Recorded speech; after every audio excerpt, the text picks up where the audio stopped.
morning is Albert Reece, Canadian native. He's ready for your questions. Who would like to ask first? We'll go here on the left side, third row. Tyler Shaw with KBTX in College Station. What's it been like so far, the transition with Jeff Lebby, and just kind of, what's it like playing under him? It's been as good as it can be, just new offense. Everybody's really adapted quite well. We'll go here in the aisle. Oop. Hang on, give me a second.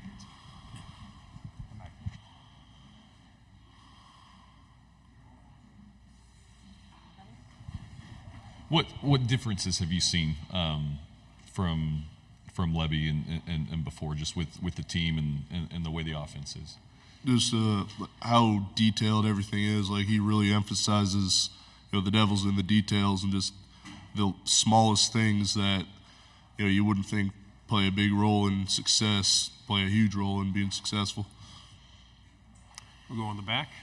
Dan Peck, ESPN 106.7 in Auburn. Biggest, the similarities and the differences between living in Alberta and living in Starkville, Mississippi? It's got to be the weather's the biggest one you could imagine. It's got a lot of snow up there, frigid temperatures like minus 40, 50 sometimes. And the food. I would say the food is definitely better here. On the aisle.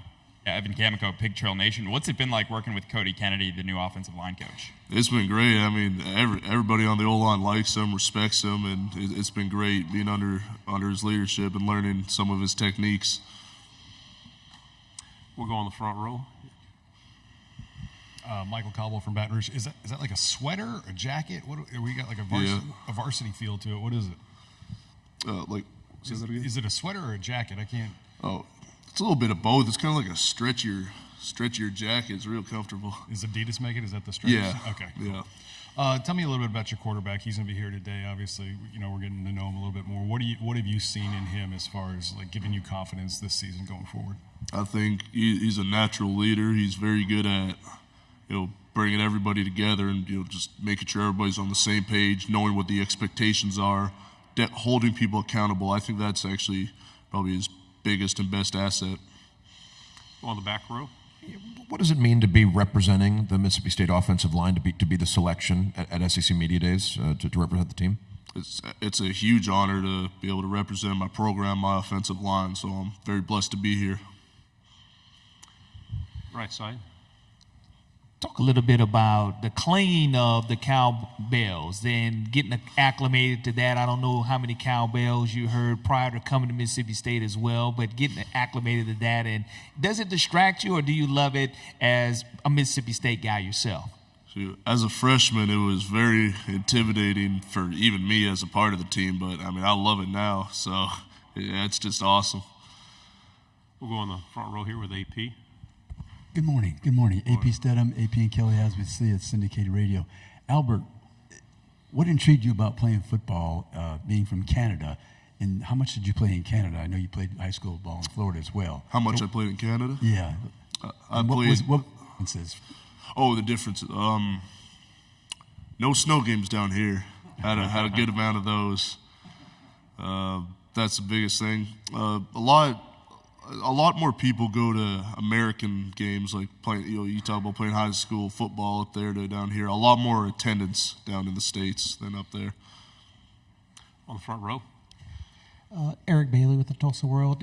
When you're learning Jeff Lebby's offense, when he's installing his offense, do you look at a lot of Oklahoma film, and how do you get acclimated to the fast-paced offense? He wants to snap it fast. How much of a chore is that for the offense? Well, yeah, we do look a lot about his Oklahoma film because that's where he was most recently, and we could plays. It's a good way to learn our plays. But the tempo, that it's going to be a great asset for us going into the year because we're going to be able to tire opposing teams out and use that to our advantage and make our jobs easier and more effective. Left side, third row. Well, what's been your favorite thing about playing for Mississippi State? I really like our fan base. I really love how blue collar and toughness orientated the program is. Right side, second row. What have you seen from Cameron Bell and Justin Bell coming in, both as tight ends and as brothers? Well, seeing two very tall tight ends, good duo to have, but they work hard. They're adapting to the offense well. It's great to have those guys on our team. Back row on the left. Working this off season predominantly with the first team has been a little bit different for you, I imagine, from the first couple of years of your Mississippi State career. What's been different about that, preparing for a season where it looks like you're going to be on the field a whole lot? Well, I feel like I have a bigger role on the team, of course.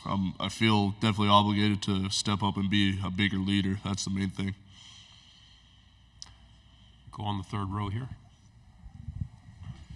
What do you remember from previous games against Texas A&M, and how much are you looking forward to hosting them again this year? Definitely looking forward to playing them again, get some revenge, and looking forward to a big game. We'll go on the front row here. I've been asking some of the players that play in rivalry games this question with OU and Texas coming into the league. Can you tell me about just how big the Egg Bowl is, what it means to Mississippi State players playing in that game? Oh, it means the world. I mean, I obviously didn't grow up in Mississippi, so I don't have the history behind the Egg Bowl like some of my other teammates do. But I'll tell you right now, it doesn't matter if I'm a foreigner. It's just as exciting to me as it is everybody else. On the left side.